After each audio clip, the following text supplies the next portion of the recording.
কোরআনের সাথে যারা ঠাট্টা করেছে, বিদ্রুপ করেছে, কোরআনের আইনকে নিয়ে যারা ঠাট্টা বিদ্রুপ মজাক উড়াইছে, কিয়ামতের দিন তাদেরকে বলা হবে ওয়াকিলাল ইয়াউমা নানসাকুম কামা নাসিতুম লিকা ইয়াউমিকুম হাদা।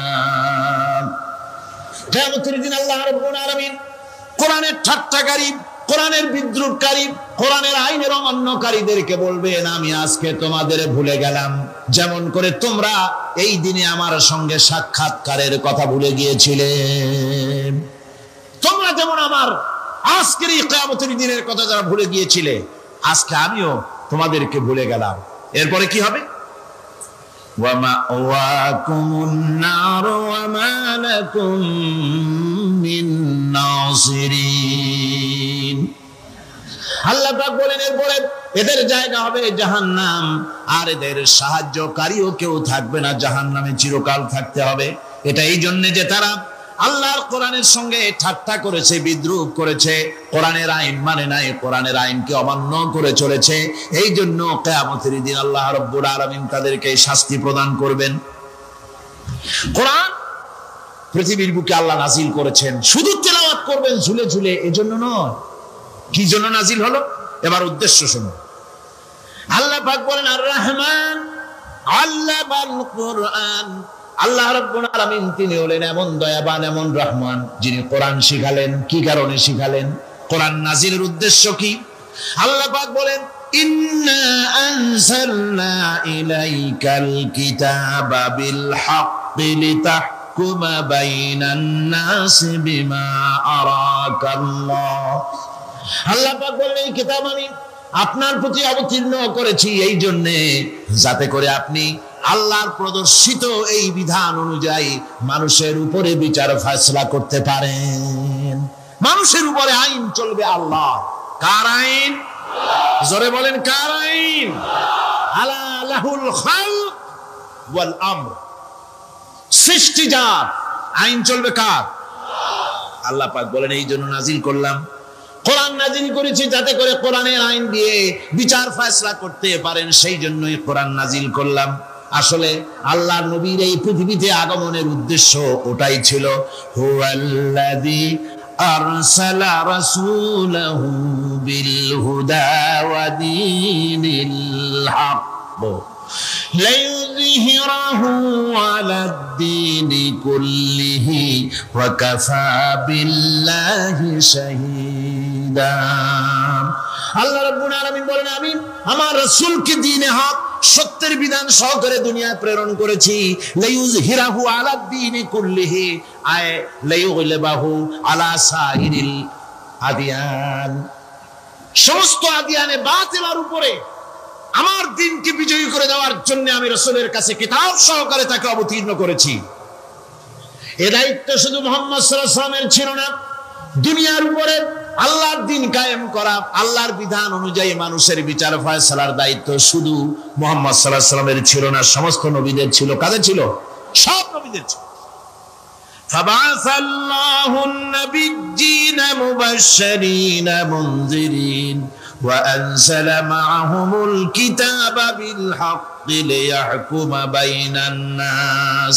আল্লাহ পাক বলেন সমস্ত নবীদের কাছে আমি কিতাব অবতীর্ণ করেছি এই জন্য যে তারা সহজ এবং সোজা পথে যারা চলতে চায় তাদেরকে তিনি সুসংবাদ দিবেন, আর বাঁকা পথে যারা চলবে তাদেরকে তিনি জাহান্নামের ভীতি প্রদর্শন করবেন। আর আমি তার উপরে যে কিতাব অবতীর্ণ করেছি এই কিতাব দিয়ে জনগণের উপরে বিচার ফয়সালা করবে, আইন চলবে আল্লাহর কিতাব দিয়ে। আইন চলবে কি দিয়ে? আল্লাহর কিতাব দিয়ে। আল্লাহর কিতাব অনুযায়ী জনগণকে পরিচালিত করবেন। এই জন্য আমি এই কোরআনকে নাজিল করেছি, অতীত এই কিতাবগুলি নাজিল করেছি। কুল ইয়া আইয়ুহান নাসু ক্বাদ জাআকুমুল হাক্কু মির রাব্বিকুম। আল্লাহ পাক বলেন নবী আপনি বলে দেন, আপনি বলুন হে মানব সকল, আল্লাহর পক্ষ থেকে তোমাদের জন্য মহাসত্য এসেছে, এই মহাসত্য যদি অনুসরণ করো তোমাদের জন্য কল্যাণকর হবে। ওমান দাল্লা ফাইন্নামা ইয়াদুল্লু আলাইহা। আর যদি কোরআনকে অমান্য করো, আল্লাহর কিতাবকে অমান্য করো, তাহলে তোমাদের জন্য অকল্যাণ হবে। আজ আপনারা বলেন আল্লাহর কিতাবের আইন কি আমাদের দেশে চলে? কোরআনের আইন কি চলে? চলে না, কোরআনের আইন চলে না। আমরা কি খুব শান্তিতে আছি? খুব আরামে আছি? শ্রমিকরা তাদের শ্রমের মূল্য পায়, কৃষক তার উৎপাদিত পণ্যের সঠিক দাম পায়, নারী তার সতীত্বের মর্যাদা পায়, জনগণ কি আরামে ঘুমাতে পারে না? জনগণ রীতিমতো দুবেলা পেট পুরে সমস্ত জনগণ খেতে পারে। এর একমাত্র কারণ হচ্ছে কোরআনের আইনকে অমান্য করা হয়েছে। ভালো করে কান পেতে শুনুন, আল্লাহ রাব্বুল আলামিন কোরআনে কারীমের মধ্যে পরিষ্কার করে বলেছেন, ওয়ামান লাম ইয়াহকুম বিমা আনজালাল্লাহু ফাউলাইকা হুমুল কাফিরুন। যারা নাকি আমার দেওয়া বিধান অনুযায়ী, কোরআন অনুযায়ী যারা বিচার ফায়সালা করে না, ফাউলাইকা হুমুল কাফিরুন, ফাউলাইকা হুমুজ জালিমুন, ফাউলাইকা হুমুল ফাসিকুন। যারা আমার দেওয়া বিধান অনুযায়ী বিচার ফায়সালা করে না, তারা কাফির, তারা জালিম, তারা ফাসিক। সুতরাং এর ভিতরে এই জুলমের মধ্যে জালিমদের অন্তর্গত, ফাসিকদের অন্তর্গত হয়ে বাংলাদেশের বহু মুসলমান, পৃথিবীর বহু এলাকার মুসলমান এর মধ্যে লিপ্ত হয়ে আছে। কোরআনের আইন চালু না করলে পরে, কোরআনের আইন না মানলে পরে জালিম হতে হবে, কাফির হতে হবে, ফাসিক হতে হবে। অর্থাৎ যতখানি না মানবেন ততখানি এই বিশেষণে বিভূষিত হতে হবে। এক শ্রেণীর লোক আছে যারা বলে বেড়ান ধর্ম আর রাজনীতি আলাদা। বলেন কিনা? কম জোরে বলেন, বলে কিনা? ধর্ম আর রাজনীতি আলাদা। তারা বলেন আমরা ধর্ম নিরপেক্ষ থাকতে চাই। তারা কি থাকতে চায়? ধর্ম নিরপেক্ষ থাকতে চায়। কোরআনে কারীমে এই ধর্ম নিরপেক্ষবাদীদের ব্যাপারে কোরআন কি বলছে শুনুন। আল্লাহ রাব্বুল আলামিন বলেন, আলাম তারা ইলাল্লাযীনা ইয়াজউমুনা আন্নাহুম আমানু বিমা উনজিলা ইলাইকা ওয়া মা উনজিলা মিন ক্বাবলিক। আল্লাহ পাক বলেন, হে নবী, তুমি কি সেই সব লোকদেরকে দেখেছ যারা দাবি তো করে যে আমরা আল্লাহর উপর ঈমান এনেছি আর এই কিতাবের উপর ঈমান এনেছি, এর পূর্বে যত কিতাব নাজিল হয়েছে সেসব কিতাবের উপরেও ঈমান এনেছি। ধর্ম নিরপেক্ষবাদীরা তারা তো বলে না যে আল্লাহ মানি না, কোরআন মানি না, একথা বলে না? ওটা বলে না। কি বলে? সে বলা কথাটাই আল্লাহ এখানে অনেক আগে বলে রেখেছেন। ওরা বলে যে আমরা অবশ্যই আল্লাহকে মানি, আল্লাহর কিতাব মানি, এর পূর্বে যত কিতাব নাজিল হয়েছে সেগুলোও মানি, তবে ইউরিদুনা আইয়াতাহাকামু ইলাত তাগুত, তারা চায় তাদের জীবনের সমস্ত সমাধান সমস্যার জন্য তাগুতের কাছে যেতে চায়। তাগুতকে, আল্লাহকে বাদ দিয়ে তারা যেতে চায় কোথায়? তাগুতের কাছে। জোরে বলেন, কিসের কাছে যেতে চায়? তাগুতের কাছে। তাগুত বলে কারে? তাগুত বলা হয় যে নিজে আল্লাহর আইন মানে না এবং অপরকেও আল্লাহর আইন অমান্য করতে বাধ্য করে, তাকে বলা হয় তাগুত। ওরা বলে ধর্ম আর রাজনীতি আলাদা। কোরআন মানি কিন্তু কোরআনের আইন মানি না। ওরা কোরআন মানে ঠিকই, বলে যে কোরআন মানি, কিন্তু কোরআনের আইন মানে। তাহলে এ মানি বলার অর্থটা কি? এর মূল্যটা কোথায়? কোরআন যদি মানো তো কোরআন বলেছে সুদ খেও না। আমাদের দেশে সুদ চলছে না? কোরআন বলেছে বিবিকে পর্দায় রাখো, পর্দায় কি রাখা হচ্ছে? কোরআন বলেছে ওজনে কম দিও না, তা কি মানা হচ্ছে? কোরআন বলেছে আমার আইন দিয়ে দেশ শাসন করো, তা কি করা হচ্ছে? সুতরাং ধর্মনিরপেক্ষ মতবাদ যেটা, এই মতবাদটা কোরআনের দৃষ্টিতে কুফরি মতবাদ। ধর্মনিরপেক্ষ মতবাদ কি? জোরে বলেন, ধর্মনিরপেক্ষ মতবাদ কি? কোন মুসলমান, যে ব্যক্তি নিজেকে মুসলমান বলে দাবি করে, ধর্মনিরপেক্ষ মতবাদ সে বিশ্বাস করতে পারে না। জায়েজ নাই, হারাম। আফাতুমিনুনা বিবাদিল কিতাব ওয়া তাকফুরুনা বিবাদ। তোমরা কোরআনের কিছু অংশকে মেনে নিবে আর কিছু অংশকে করবে অস্বীকার। এটা যদি করো দুনিয়ার জীবনে পাবে দুনিয়ার জীবনে জিল্লতি আসবে, লাঞ্ছনা আসবে, আর কিয়ামতে পাবে জাহান্নামের শাস্তি। সুতরাং ধর্মনিরপেক্ষ মতবাদের অর্থ তারা বলে যে ধর্মহীনতা নয়, আসলে কিন্তু ধর্মনিরপেক্ষ মতবাদের অর্থই হলো ধর্মহীনতা। ঠিক কিনা কোন? জোরে বলেন ঠিক কিনা? এই ধর্মনিরপেক্ষ মতবাদ আমাদের দেশের জন্ম হয় নাই, এর জন্ম হয়েছে ইউরোপ সভ্যতায়। প্রাচীন ইউরোপ সভ্যতায় এর জন্ম হয়েছিল। সেখান থেকে তার আন্ডা বাচ্চা ভারতে এসেছিল। ভারত থেকে এই আন্ডা বাচ্চার কিছু অংশ 1972 সালে তদানীন্তন সরকারের মাথার উপরে ভারত চাপিয়ে দিয়েছিল। সেই ধর্মনিরপেক্ষ মতবাদ 1972 সনের সংবিধানে লেখা হলো, কিন্তু 1982 সনে যখন সংবিধান আবার অ্যামেন্ডমেন্ট করা হলো, তখন ধর্মনিরপেক্ষতার কপালে ঝাঁটা মেরে বিদায় করা হয়েছে। বাংলাদেশে ধর্মনিরপেক্ষ মতবাদ চলতে পারে না। ধর্মনিরপেক্ষ মতবাদের কথা আমাদের দেশে তারাই বলে যারা 72 সনে ক্ষমতায় ছিলেন। তারা ধর্মের সাথে কি ব্যবহার করেছেন আমরা ভুলে যাই নাই, আপনারা ভুলে গেছেন। 1972 সনে দেশের সমস্ত বিশ্ববিদ্যালয়ের মনোগ্রাম থেকে ইকরা বিসমি রাব্বিকাল্লাযী খালাক রাব্বি জিদনি ইলমা কোরআনে কারীমের আয়াতকে বিদায় করে দেওয়া হয়েছিল। শাসনতন্ত্রের শিরোনামে বিসমিল্লাহকে গ্রহণ করা হয় নাই। শুধু তাই নয়, কোরআনে কারীম যেখানে তেলাওয়াত করা হয় তখনকার সময় রেডিওতে, টেলিভিশনে, ওই 72 থেকে 3 বছর, এবং এখনো সেই দলটি মিটিং করতে গিয়ে, কোন জায়গায় কিছু করতে গিয়ে আগে কোরআন শরীফ, তারপরে গীতা, তারপরে বাইবেল, এগুলি হচ্ছে মুনাফিকের লক্ষণ। কিসের লক্ষণ? যেখানে যেই টেবিলে, যেই মঞ্চে কোরআন তেলাওয়াত হয়, বাইবেল গীতা পড়া হারাম, পড়া হতে পারে না। কোরআনের চাইতে শ্রেষ্ঠ কিতাব আল্লাহর দুনিয়া আছে? সমস্ত কিতাবকে রাদ করেছে কোরআন। হযরত ওমর রাদিয়াল্লাহু তাআলা রাসূল করিম সাল্লাল্লাহু আলাইহি ওয়াসাল্লামের কাছে গিয়ে তাওরাতের একটা পাতা পড়তেছিল। হযরত আবু বকর রাদিয়াল্লাহু তাআলা সেখানে চলে এলেন। এসে দেখেন রাসূল করিম সাল্লাল্লাহু আলাইহি ওয়াসাল্লামের চেহারা মোবারক লাল হয়ে গিয়েছে গোসায়। হযরত আবু বকর বললেন, ওমর, তুই যদি এর থেকে মরে যেতিস, তুই যদি এর থেকে মরে যেতিস, তুই যদি এর থেকে মরে যেতি।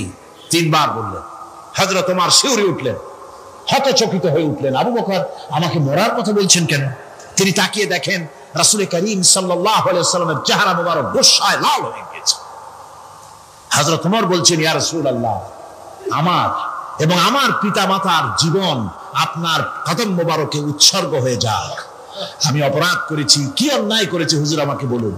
হুজুর বলছেন, ওমর, তুমি যে তাওরাতের পাতা আমার সামনে পড়তেছো, এই তাওরাত যার উপরে নাজিল হয়েছিল, সেই মুসা আলাইহিস সালাম যদি আজকে বেঁচে থাকতেন, তাহলে আমার উম্মতের ভিতরে শামিল হয়ে যাওয়া তার জন্য ফরজ হয়ে যেত। অতীতের সমস্ত কিতাবকে রদ করা হয়েছে, সমস্ত শরিয়াতকে বন্ধ করা হয়েছে। সুতরাং কোন মুসলমানের প্ল্যাটফর্মে যেখানে কোরআন তেলাওয়াত হয়, বেদ, বাইবেল, গীতা পড়া হারাম সেখানে। এই মুনাফিকরা তাও করে থাকে। আমার মুসলমান ভাইয়েরা, নজরুল ইসলাম কলেজের ইসলাম শব্দ বাদ দিয়ে নজরুল কলেজ করা হয়েছিল। সলিমুল্লাহ মুসলিম হলের মুসলিম শব্দ বাদ দিয়ে শুধু সলিমুল্লাহ হল করা হয়েছিল। তার মানে ধর্ম এদের কলিজায় আগুন জ্বালিয়ে দেয়। ইসলামের নাম বরদাস্ত হয় না, কোরআনের নাম বরদাস্ত হয় না। আর বরদাস্ত হয়নি বলেই আল্লাহ পাক তার ইন্তেকাম নিয়েছেন। আমার বক্তব্য হচ্ছে, কোরআনে কারীম পৃথিবীতে এসেছে শাসন করতে দুনিয়াকে। তার মধ্যে রয়েছে রাজনীতি, অর্থনীতি, সবকিছু। এই বিচার ফয়সালা কোরআন থেকে যারা গ্রহণ করে না, রাসূলকে যারা বিচারক মানে না, তাদের সম্পর্কে আল্লাহ পাক কি বলছেন শুনুন।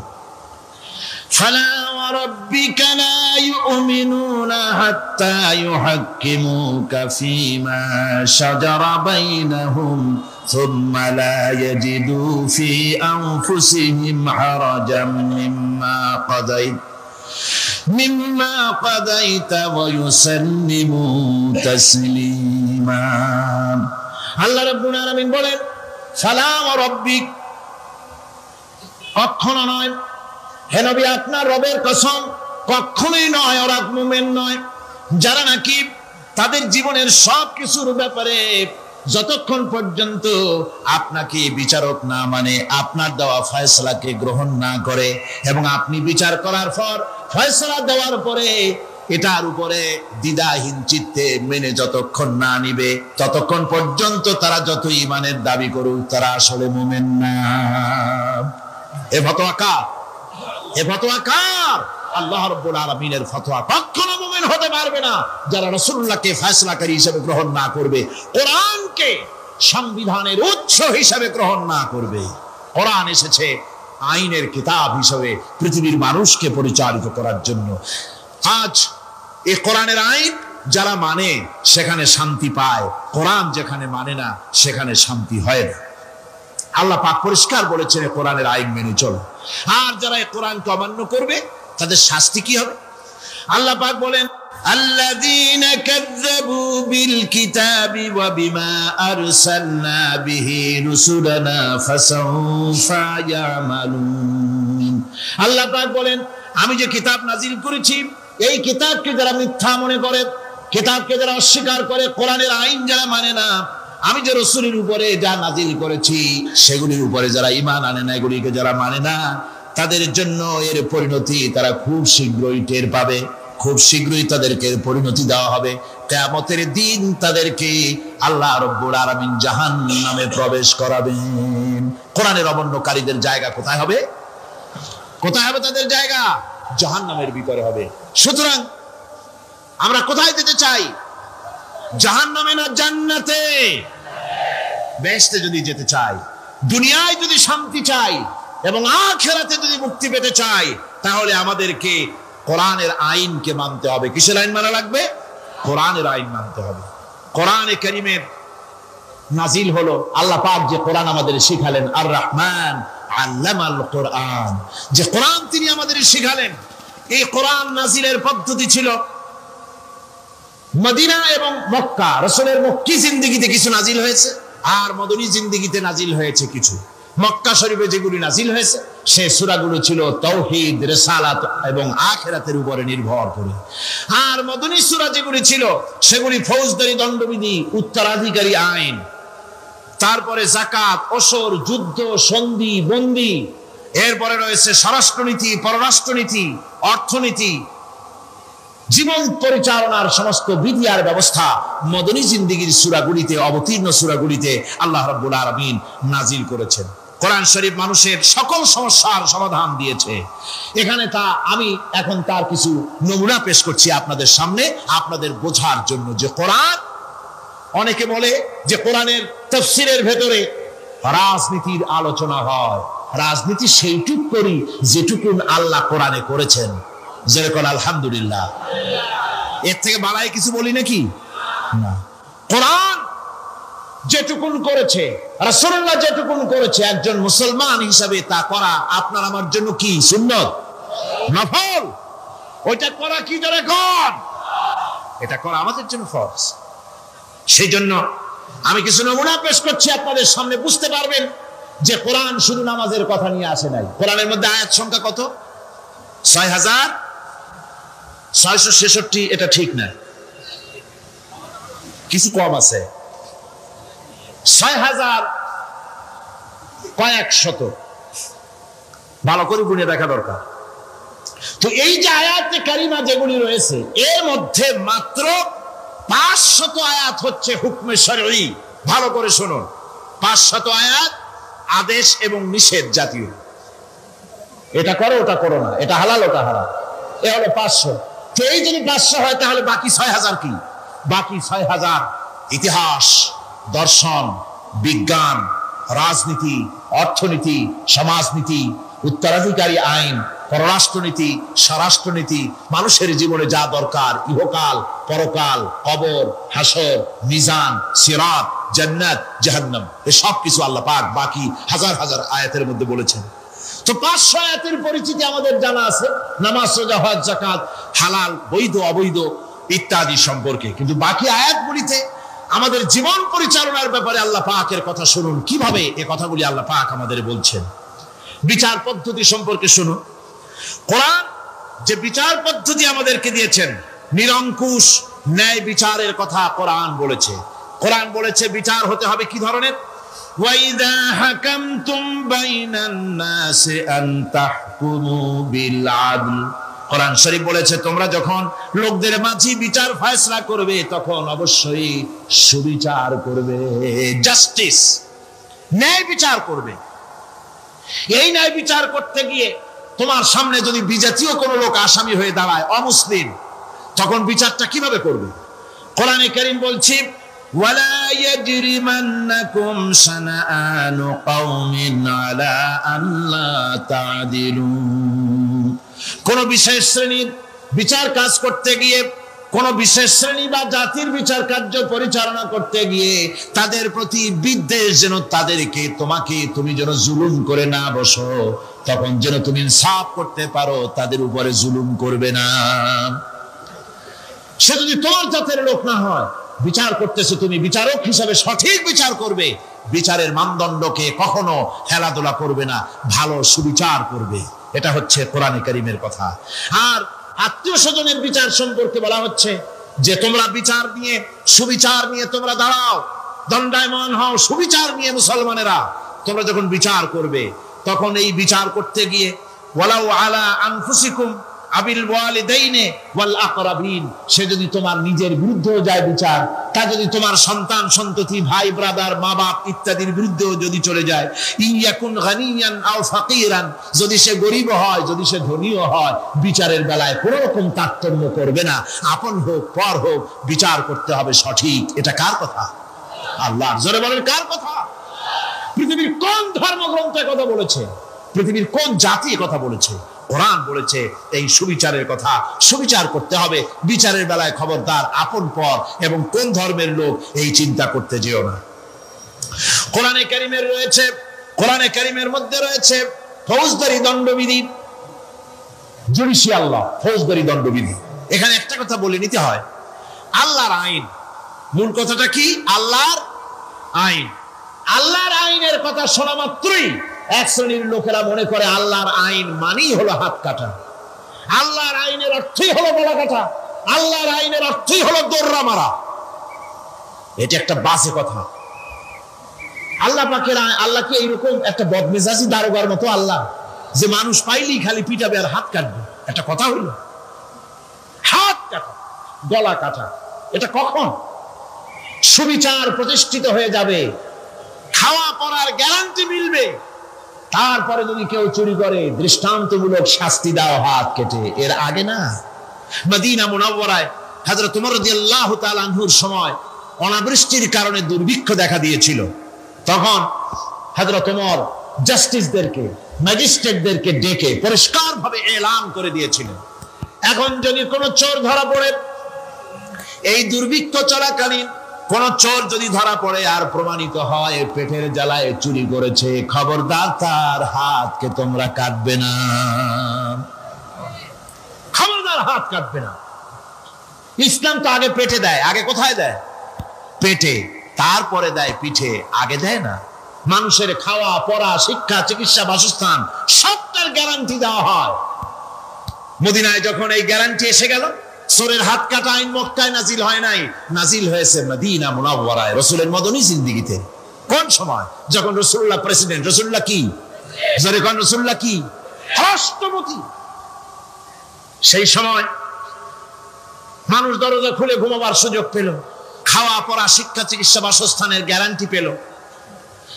এই সময় আল্লাহ রাব্বুল আলামিন তিনি যখন দেখলেন ইসলামী সমাজ ব্যবস্থা কোরআনের আইনের মাধ্যমে মানুষ সব রকমের নিরাপত্তা লাভ করেছে, পেটের সমস্যার সমাধান হয়ে গেছে, তখন আল্লাহ আইন জারি করলেন, আস-সারিকু ওয়াস-সারিকাতু ফাকতাউ আইদিয়াহুমা, চোর পুরুষ হোক আর নারী হোক উভয়ের হাত কেটে দাও।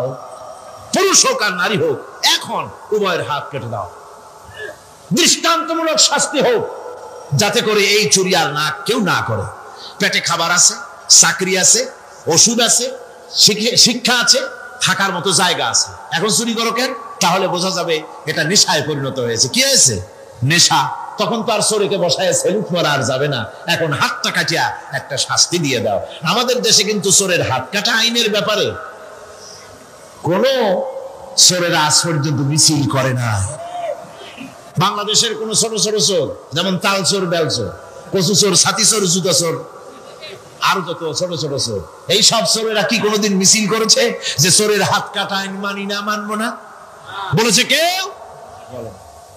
কিন্তু এই আইনের বিরুদ্ধে সোচ্চার কারা? কোন চোরেরা? নিশ্চয়ই ছোট চোরেরা না, বড় চোর, যারা তাল বেল চুরি করে না, বরং কলমের খোঁচা দিয়া সরকারের, জনগণের লক্ষ কোটি কোটি টাকা পকেটস্থ করেন মেহেরবানি করে।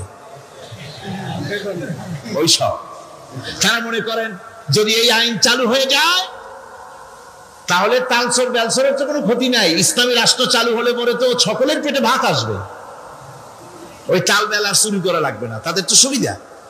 কিন্তু মুসিবতটা তো আমাদের হবে, বেশি খাইয়ে খাইয়ে জিহ্বা পুরু হয়ে গেছে। এখন ওই বেশি খাইতে না পারলে বদভ্যাস চালু হয়ে যাবে, চুরি করতে যখন যাইবে তখন এই আইন তো বিসমিল্লাহ হবে আমাদের দিয়া। এই জন্য ওনারাই বিরোধিতা করেন চরম ভাবে। আমার বন্ধুগণ, কোরআনের আইন বন্ধ করার ক্ষমতা কারো নাই। এই আইন চালু হলে পরেই শান্তি আসবে। ওরা বিরোধিতা করছে, ওরা বলছে চোরের হাত কাটা আইন, এটা হচ্ছে একটা অমানবিক ব্যাপার। আইনটা কার? আল্লাহ। মানুষগুলি কার? তোমারও তো দরদ কেন? মায়ের চাইতে মাসির দরদ বেশি, এটা কি খুব সুলক্ষণ? না, এটা দারুণ কুলক্ষণ। সুতরাং আল্লাহ রাব্বুল আলামিন তার আইন হচ্ছে শাশ্বত আইন। চোরের হাত কাটা আইন অর্থই নয় যে বাংলাদেশ ইসলামী দল যদি ক্ষমতায় আসে পাইকারি দরে চোরের হাত কাটা আরম্ভ করবে, না। ততক্ষণ পর্যন্ত আইন চালু হবে না যতক্ষণ পর্যন্ত সমস্ত মানুষ তাদের কর্মসংস্থান না হবে, খাবার না পাবে, চাকরি বাকরি না হবে, খেয়ে পরে খাওয়া পড়া শিক্ষা চিকিৎসা বাসস্থান সবটার গ্যারান্টি মিলবে, তারপরে আইন চালু হবে। এর আগে না। আল্লাহ রাব্বুল আলামিন ফৌজদারি দণ্ডবিধি আওতার ভিতরে চোরের কি শাস্তি হবে তা বললেন, নরহত্যার শাস্তি কি হবে তাও আল্লাহ পাক এখানে বলছেন, ইয়া আইয়ুহাল্লাযীনা আমানু কুতিবা আলাইকুমুল কিসাসু ফিল কাতলা। আল্লাহ পাক বলেন তোমাদের প্রতি নরহত্যার শাস্তি স্বরূপ কিসাস নির্দিষ্ট করা হয়েছে, অর্থাৎ হত্যার বদলে হত্যা করা। একজন মানুষ আর একজন মানুষকে হত্যা করেছে, কোরআনের আইন হচ্ছে ওকেও হত্যা করো। কি সুন্দর আইন, সুবহানাল্লাহ পড়েন। তাহলে কি হবে? রেডিও টেলিভিশনে পত্র পত্রিকার মাধ্যমে যদি খবর ছড়ানো হয় যে হত্যাকারীর বিচার হবে কোরআনের আইন অনুযায়ী, প্রকাশ্য রাজপথে হত্যাকারীকে তাকেও যদি হত্যা করে দেওয়া হয়, এই দৃশ্য উপস্থিত জনতা যত দেখবে, পত্র পত্রিকায় খবর পাবে, টেলিভিশনের পর্দায় দেখতে পাবে, যারা দেখলো এই সব লক্ষ লক্ষ জনতার ভেতরে মানুষ হত্যা করার দুঃসাহস আর আসবে? আল্লাহ পাক বলছেন এটা হচ্ছে মানুষের ইকসাস, এর মধ্যে রয়েছে মানুষের জীবন। এরপরে নরহত্যার শাস্তি আল্লাহ পাক এভাবে কোরআনে কারীমের মধ্যে বললেন। জিনার শাস্তি,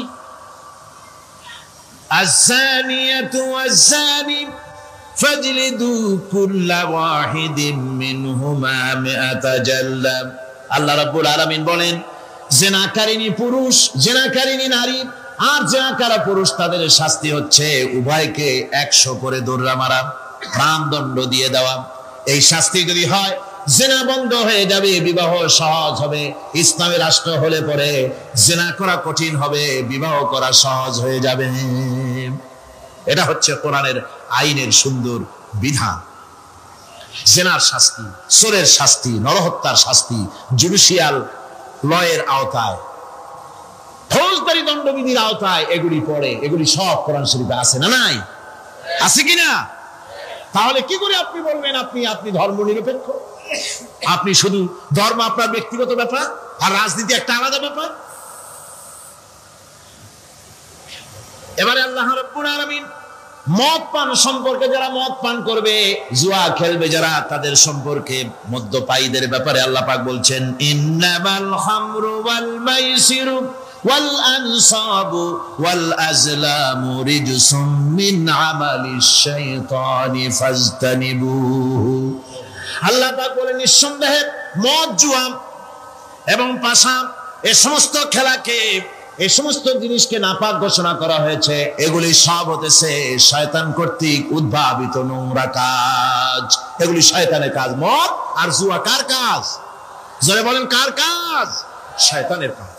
সুতরাং ফাজতানিবুহু, এর থেকে তোমরা ফিরে থাকো। আল্লাহ বলছেন মদ এবং জুয়া মানুষকে আল্লাহর জিকির থেকে ফিরায় রাখে। ফাহাল আনতুম মুনতাহুন, এগুলি শোনার পরেও কি তোমরা এর থেকে ফিরে থাকবে না? এবার আল্লাহ রাব্বুল আলামিন ওজনে কম দেওয়া সম্পর্কে বলছেন।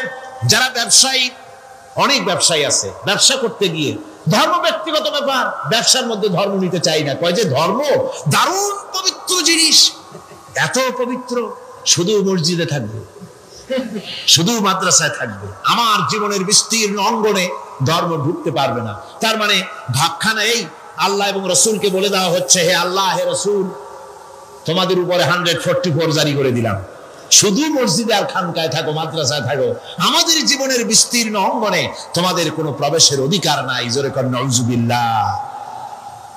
আল্লাহ পাক মানুষের জীবনের সকল ক্ষেত্রে আইন চলবে আল্লাহ।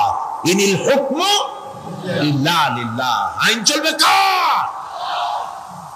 ওই আল্লাহ রাব্বুল আলামিন বলেন ওজনে কম দিও না। ওয়াউফুল কাইলা ইযা কিলতুম ওয়াজনু বিল কিসতাসিল মুস্তাকিম। মেপে যখন কোন জিনিস দিবে পরিমাপে কম দিবে না, ওজন করে যখন দিবে ওজনেও কম দিবে না। আল্লাহ পাক কোরআনে কারীমের মধ্যে সুন্দর করে সব কথা বলে দিলেন। ওজনে কম করো না, পরিমাপে কম করো না, সঠিকভাবে এটাকে দিও। ইতিমের মাল সম্পর্কে কোরআন বলছে, ওয়ালা তাকরাবু মালাল ইয়াতীমি ইল্লা বিল্লাতী হিয়া আহসান। ইতিমের মাল ভক্ষণ করা তো দূরের কথা, এর নিকটবর্তী হয় না। তবে হ্যাঁ, ইতিম বয়সপ্রাপ্ত হওয়া পর্যন্ত যদি আমানত রাখো সেটা ভিন্ন কথা, কিন্তু ইতিমের মালকে ভক্ষণ করো না অবৈধভাবে। ইতিমের মালের সুরক্ষার জন্য আল্লাহ পাক বলে দিলেন।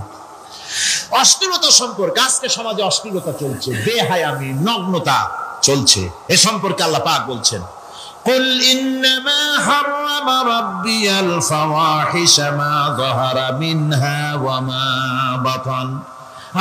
আল্লাহ পাক বলেন, হে নবী আপনি বলে দেন, আমার প্রভু নিঃসন্দেহে প্রকাশ্য এবং অপ্রকাশ্য সব রকমের নির্লজ্জতা এবং পাপাচারকে নিষিদ্ধ ঘোষণা করেছেন, হারাম করে দিয়েছেন। প্রকাশ্য এবং অপ্রকাশ্য সব রকমের পাপাচারকে, নির্লজ্জতাকে আল্লাহ পাক নিষেধ করেছেন। আজকে আমাদের দেশের টেলিভিশনে যে সমস্ত নির্লজ্জ বিজ্ঞাপন দেওয়া হয়, নারী দেহের যে সৌন্দর্য প্রদর্শনী করা হয়, এ কি কোনো মুসলমান দেশের করা উচিত? কোন মুসলমানদের জন্য এটা কি বৈধ? আজ নির্লজ্জতা, বেহায়ামি ছড়িয়ে পড়ছে চতুর্দিকে। আল্লাহ পাক নিষেধ করছেন, হারাম করে দিয়েছেন। প্রকাশ্য অপ্রকাশ্য সব রকমের নির্লজ্জতা আল্লাহ পাক। তাদের কাছে মজা লাগে কবিতা পাঠের আসর, গানের আসর, পুঁথি পাঠের আসর, নাচ, নাটক, গল্প ইত্যাদি তাদের কাছে মজা লেগেছে। আমার কোরআনকে তারা ছেড়ে আপনার কোরআনকে তারা উপহাস করেছে। এই উপহাস করার কারণেই মুসলমানদের এই চরম অবনতি।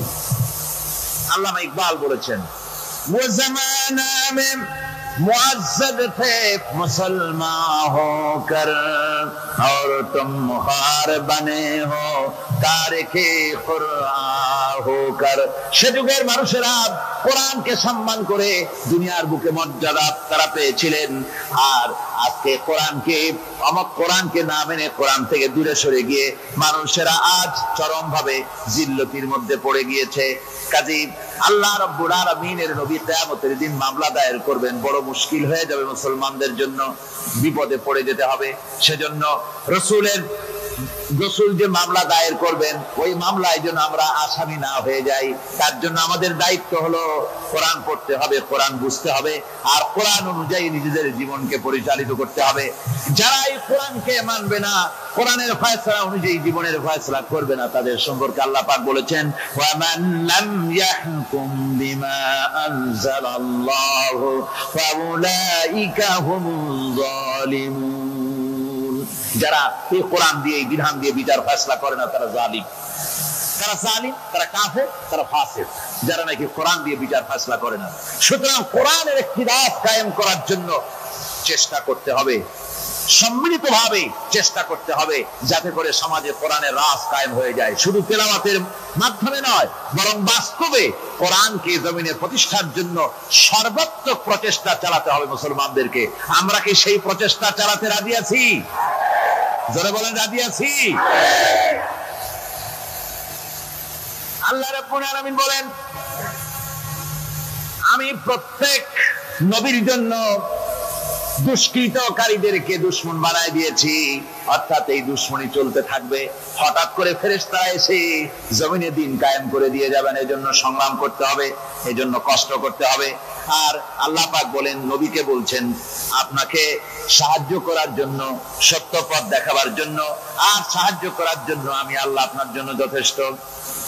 যখন দিন কায়েমের জন্য সংগ্রামে মানুষ লিপ্ত হয়ে যাবে, আল্লাহ পাক বলেন শত্রুদের হাতে অসহায় করে আমি তোমাদের ছেড়ে দেব না।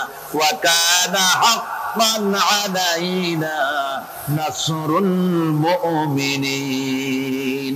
মুমিনদের সাহায্য করা আমি আল্লাহর জন্য ওয়াজিব। মুমিনদের জন্য সাহায্য করা আল্লাহর কি হক।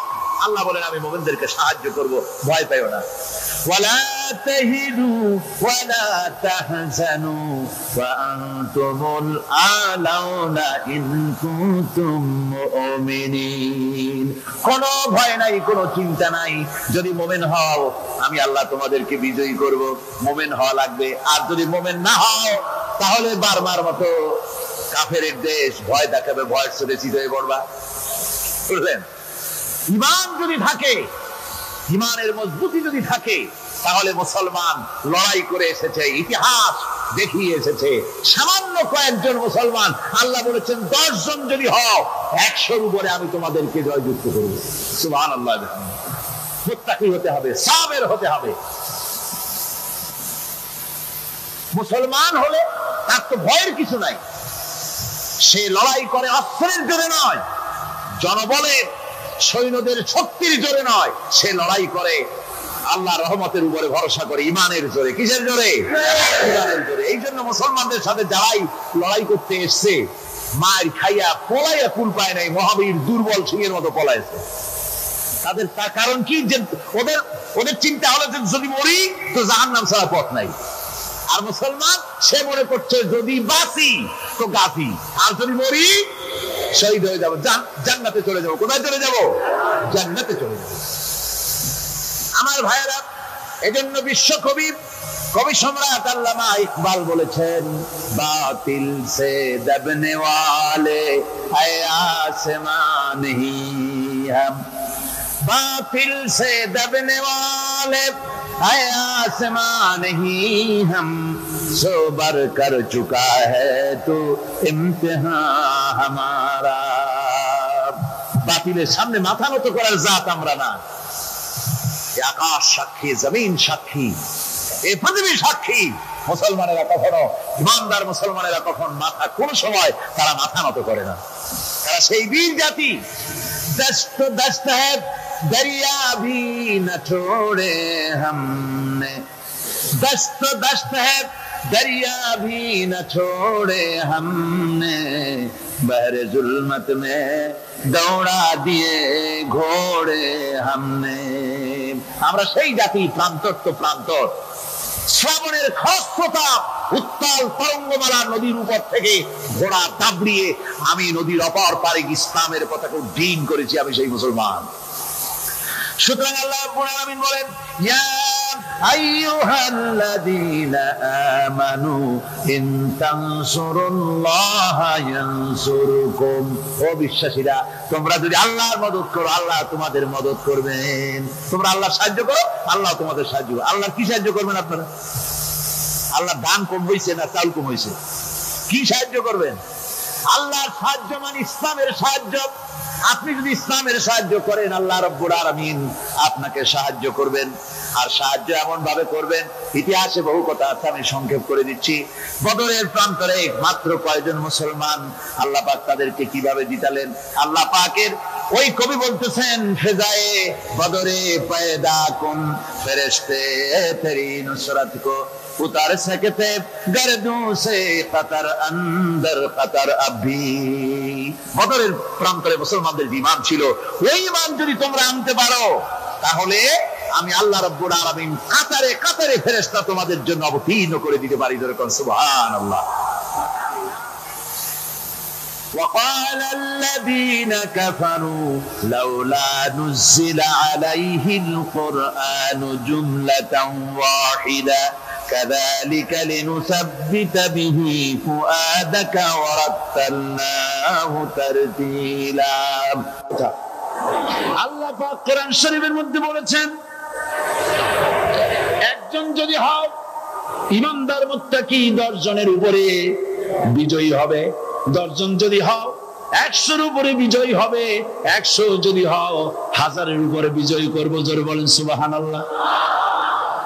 কবি বলতেছেন, ফিজায়ে বদরে পয়দা কুন ফেরেশতে তেরি নুসরত কো উতার सकते गर्दों से कतर अंदर कतर अभी।